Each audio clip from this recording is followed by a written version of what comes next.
Esto es un flash de estudio. Es un flash de estudio bastante básico. Concretamente, estamos teniendo en la mano un MS300V de Godox. Un flash de 300 vatios, muy sencillo que únicamente se puede utilizar enchufado a la pared, en un estudio, en una casa o utilizando una toma de corriente que podría ser incluso nuestro coche o una batería portátil que tenga toma Suco.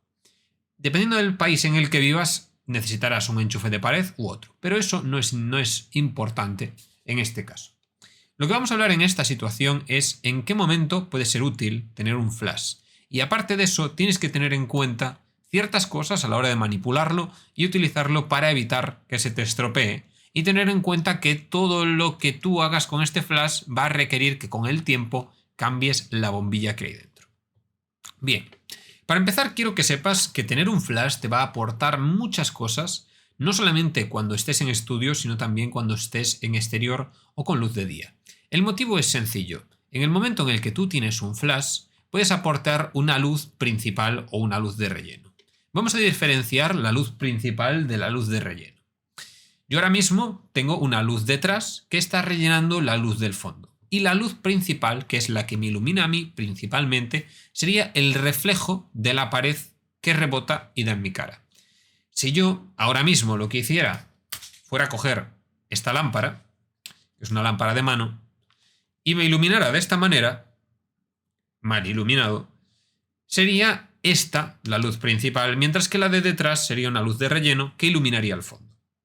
¿Por qué explico todo esto? Pues porque cuando nosotros salimos al exterior y estamos en un bosque, en un parque, y estamos haciendo una sesión de fotos con modelo, vamos a trabajar todo esto pensándolo en modelo y haciendo fotos a cosas. Paisaje es complicado hacerle una foto a un paisaje e iluminarlo con luz artificial. Quien haga esas cosas que me lo explique porque hacen falta mucha potencia. Pero dejando eso de lado, hablaríamos de lo siguiente. El sol es una fuente de luz. El reflejo del sol puede ser una segunda fuente de luz.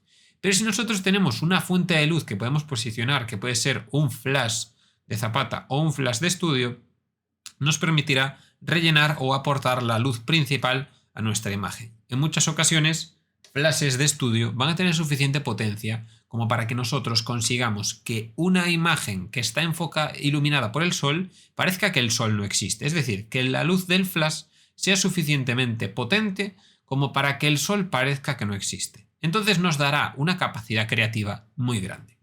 Podremos empezar con un flash, el cual nos permitirá hacer diferentes esquemas de iluminación y luego continuar con 2 o 3 flashes o más en el caso de que queramos hacer esquemas de iluminación más complejos. Pero lo que a ti te interesa quizá, que estás planteándote comprar tu primer flash sencillo, es ¿realmente me va a aportar algo en mi fotografía el tener mi primer flash o no? Yo te diré lo siguiente, para mí tener un flash es importante y aporta desde el principio porque lo que conseguimos es entrenarnos a utilizarlo. Si tú nunca te compras un flash y en el momento en el que realmente lo necesitas te lo compras, te encontrarás con una situación similar a la mía. En el momento en el que yo lo necesité, me decidí a comprarlo y compré uno para solucionar. Y me encontré que tenía mucho aprendizaje en el camino para aprender cómo se utiliza realmente bien un flash. Porque no es lo mismo que utilizar una luz continua como puede ser un panel LED o una luz continua como puede ser el sol. Entonces, vamos a hablar de pequeños puntos que tiene el utilizar flash y aparte de eso os voy a dar unos cuantos consejos al final de cómo utilizar un flash y que no se os estropee. Para empezar, cuando tú haces una foto tienes en cuenta ISO, tienes en cuenta velocidad de obturación y tienes en cuenta la apertura. No todos estos parámetros van a funcionar de la misma manera cuando tú utilizas un flash. ¿Por qué? El flash, durante el tiempo en el que tú haces la foto, esa foto vamos a poner que es más tiempo de obturación, tú estás con el obturador abierto. 1, 2, 3, 4, 5.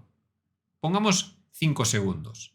Y cierras. En ese tiempo, toda la luz continua que está ahí presente, irradiando constantemente, va a estar llegando al sensor. Esos son las luces continuas y son las luces como el sol. En cambio, el flash lo que va a hacer va a ser un destello. Tú vas a darle a abrir el obturador al lanzar la foto y va a empezar a contar 1, 2 y ahí el flash va a entrar y va a hacer ping. Ese tiempo en el que yo abro los dedos es el tiempo en el que el flash actúa, mientras que esos 5 segundos siguen pasando. Por lo que lo que entendemos es que el tiempo de obturación no va a cambiar la intensidad del destello del flash, pero sí va a cambiar la intensidad de las luces continuas que haya presentes. La ISO va a cambiar la intensidad del flash y la apertura va a cambiar la intensidad del flash, porque estos dos factores, ISO y apertura, no se vienen perturbados por el tiempo. Cuanto tú más abres la apertura, más luz de la que aparezca, sea momentáneamente o sea durante bastante tiempo, va a capturar más, y el sensor, cuando aumentas su sensibilidad ISO, lo que va a hacer va a ser aumentar toda la información que le llegue en un porcentaje. Va a aumentar esa sensibilidad para que todo tenga mayor nivel de información y veas la foto más iluminada. En cambio, la apertura, la velocidad de obturación no va a modificar este valor. Así que si tú estás haciendo una foto y utilizas un flash e intentas con la velocidad reduciendo el tiempo,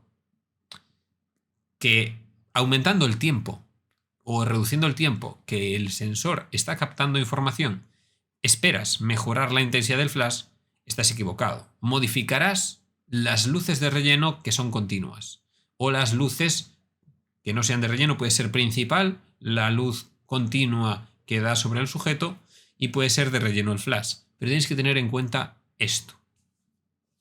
Aparte de esto, quiero que tengas en cuenta lo siguiente. Tú el flash no puedes modificar la potencia que tiene. Voy a intentar explicar esto para que sea sencillo. Imagínate un cañón de luz, ¿vale? Ese cañón de luz, tú le das a un botón, lo enciendes y empieza a lanzar luz, ¿vale? Cuando lo apagas, para de lanzar luz. Cuando nosotros estamos trabajando con una cámara, nuestro sensor es como un receptor de ese rayo de luz. Cuanto más luz le llegue durante más tiempo, más información va a obtener. Si tú tienes el cañón de luz encendido más tiempo, ilumina más, y si lo tienes menos tiempo, ilumina menos. El flash funciona de esta manera. No tiene un regulador. No puedes decir, no, quiero que el flash esté al 20%, quiero que el flash esté al 50%. No, el flash funciona con ese cañón de pulsar a encender y apagar y ya, solo que lo que podemos hacer es reducir el tiempo que está disparando ese cañón. Por eso tenemos el sistema de medida de un flash, que es el siguiente.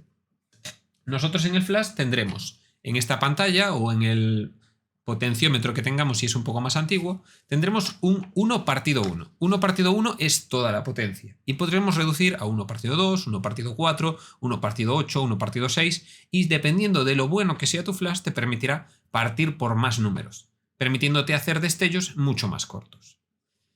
¿Qué cosas nos aplica esto? Primero, podemos modificar en el flash la potencia y, digamos, el tiempo que vamos a estar destellando, lanzando ese cañón de luz, para modificar si ilumina más o si ilumina menos. Y aparte de eso, el flash y todas las luces tienen una fórmula que es la ley de la inversa al cuadrado, que implica que si yo pongo esta luz a esta distancia vuestra, va a iluminar más que si yo lo pongo aquí. De manera que acercando y alejando el flash también modificaremos la cantidad de iluminación que tendremos con él, sin modificar ningún otro parámetro.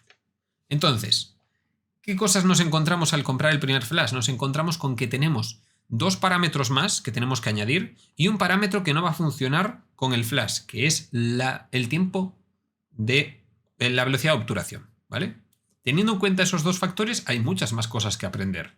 Pero aparte de eso, todos los modificadores que tú pongas en tu flash van a modificar muy altamente todo lo que tú vas a llegar a hacer con tu flash, por lo que tienes que aprender qué modificadores poner y cómo ponerlos.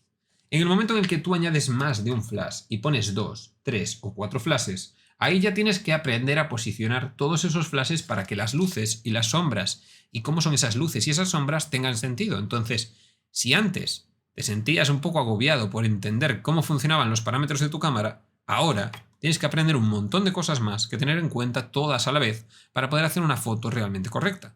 Es cierto que los flashes tienen una función que es el TTL, que te permite hacer un disparo que enseña al flash cuál es la intensidad que tiene que tener para exponer adecuadamente. Y tú luego de ahí te mueves, que sería un poco el automático, pero de los flashes. Pero yo pienso que es más interesante aprender a utilizar un flash en manual, porque ahí es donde tú realmente puedes sacarle verdaderamente el jugo a las cosas, cuando las usas en manual. Al menos yo ni siquiera me molesté en probarlo en TTL, porque no me llamaba la atención, y directamente fui a manual y a fozar y probar a mi manera para sacar cosas. Pero ahora, una vez hemos hablado de estas cosas, que las repasaremos en próximos vídeos para que queden más claras específicamente, hablaremos de flashes, hablaremos de por qué un flash es mejor que otro, cómo va lo de las potencias, qué cosas leer en el flash para elegirlo. Esas cosas puede que te interesen. Entonces déjame en los comentarios qué es lo que más te interesa saber para que me plantee subir eso primero y luego ir solucionando las otras dudas más tarde. Pero aparte de eso, quiero que sepas, y es muy importante, que un flash es muy distinto a un panel LED, es muy distinto a una bombilla LED, porque es muchísimo más sensible.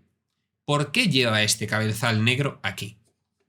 Bien, un flash, a diferencia de lo que nosotros podemos imaginar, necesita ser de un tubo con gas por dentro para poder dar una luz mayor. Un LED no tiene la potencia que tiene un flash, porque esto es una lámpara a la que le mandamos un cañonazo de electricidad, y en ese momento en el que le damos ese cañonazo de electricidad, este tubo que podéis ver aquí, a ver si lo enfoca adecuadamente, ¿vale? Este tubo que podéis ver aquí, este de aquí, lo que hace es pues, mandar un destello. Es como los tubos fluorescentes del techo, de la cocina o las bombillas de bajo consumo. Tiene un gas por dentro y cuando tú le mandas corriente, lo que hace es iluminar. Pero aquí le mandamos mucha corriente en un momento para que emita muchísima más luz y eso no lo hace un LED. Un LED lo que hace es dar mini destellos muchas veces y así va rellenando la luz. En cambio, esto lo que hace es un destello solo, pero lo hace muy fuerte. Es un sistema que, bueno, podemos explicar bien en un vídeo cómo funciona, pero con esto ya sería suficiente. ¿Y qué cosas debéis de tener en cuenta? Primero, hablarle así cerca no es recomendable. Ni siquiera hablarle. No es miras para él, pero calladito. ¿Por qué? Porque voy a taparlo ya. Esta bombillita redonda que tienen los flashes es con un gas por dentro, ¿vale? Por fuera tiene un cable y lo que haces es darle un destello de electricidad por un lado y por el otro, de manera que todo el gas de dentro emite luz. Pero, como la intensidad del calor que genera es tan alta y es tan instantánea, si nosotros le babeamos encima, que yo igual le he babeado el mío, espero que no, lo que ocurre es que esas pequeñas pompitas de estar hablando con él, mirando para él, pueden mancharlo. En el momento en el que lo manchas, y esto mismo ocurre al tocarlo, no se toca esa bombilla, este es el punto importante, no toques esta bombilla con los dedos porque la vas a romper. Aunque en principio no la veas rota, en el momento en el que le des unos cuantos destellos, la diferencia de calor en toda la estructura cristalina de esa bombilla va a hacer que haya un momento en el que por ahí parta y va a partir, va a reventar la bombilla. Y realmente no queremos que se reviente, porque las bombillas estas no son baratas, no son como una bombilla LED cualquiera, sino que esta, por ejemplo, vale 32 euros. Si tú compras un flash Godox de 1000 vatios, la bombilla vale 70 euros. Entonces no es una broma estropear esta bombilla. Entonces, siempre tapadita, siempre con cuidado y no darle golpes, porque un golpe puede romperla igual que se rompen las bombillas de antes, que tenían un alambrito así. Esta es un poco más resistente, pero cuidado con los golpes. Cuidado con los golpes, cuidado con hablarle encima, cuidado con tocarlas, cuidado con darle golpes físicos, porque en el momento en el que yo saco esta capuchona, si la toco, puedo romperla. Si al poner un softbox tengo el error de tocarla, igual la rompo. Entonces es muy importante tener en cuenta que esto se puede romper. Hay una cosa más que tienes que tener en cuenta.